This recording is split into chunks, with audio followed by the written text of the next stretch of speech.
ओम नमः शिवाय। आज स्कंद पुराण में कांतिशाली तथा कलाधर के उद्धार की कथा। पांड्य देश में वृजागद नाम से प्रसिद्ध एक राजा थे। वे बड़े धर्मात्मा, शिव पूजा परायण, जितेंद्रिय और पुण्य आत्मा थे।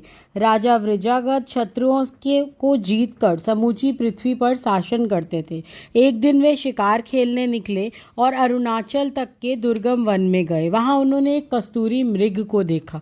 उसे देखते ही राजा ने घोड़ा उसके पीछे लगाया। मृग वेग से भागा और अरुणाचल पर्वत के चारों ओर चक्कर लगाने लगा। राजा घोड़े से गिर पड़े। वह अपनी सुध-बुध खो बैठे।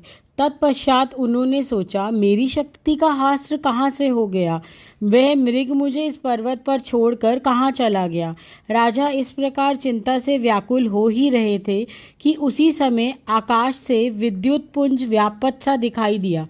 उनके देखते ही देखते घोड़े और मृग ने पशु योनि का त्याग कर आकाशचरी विद्याधर का रूप धारण कर लिया। यह सब देख राजा आश्चर्यचकित हो गए।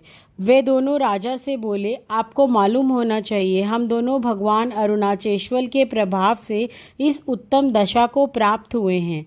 राजा ने विनम्रतापूर्वक उनसे पूछा, आप दोनों कौन हैं? हम दोनों पहले विद्याधरों के राजा थे। हम में बसंत और कामदेव की भांति मित्रता थी। एक दिन दुर्वासा के तपोवन में हम दोनों जा पहुँचे। वहाँ मुनि की परम पवित्र पुष्प वाटिका थी। वह वाटिका शिव आराधना के काम आती थी। हम फूल तोड़ने की उत्कंठा से फुलवाड़ी में घुसे। उस रमणीय स्थान के प्रति प्रेम हो जाने से कांतिशाली गर्व से फूल उठा और भूमि पर पैर पटकता हुआ इधर उधर विचरने लगा। मैं वहाँ पुष्पों की सुगंध से मोहित हो दुर्वासा सर्वनाश विकसित हो पुष्पों पर हाथ रख दिया।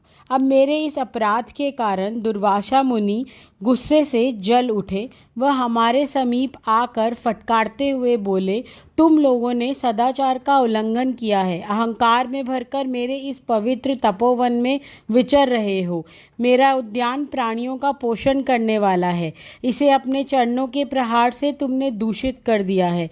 यह पापी संसार में घोड़ा हो जावे तथा दूसरा कस्तूरी मृग होकर पर्वत की कंधा में गिरे।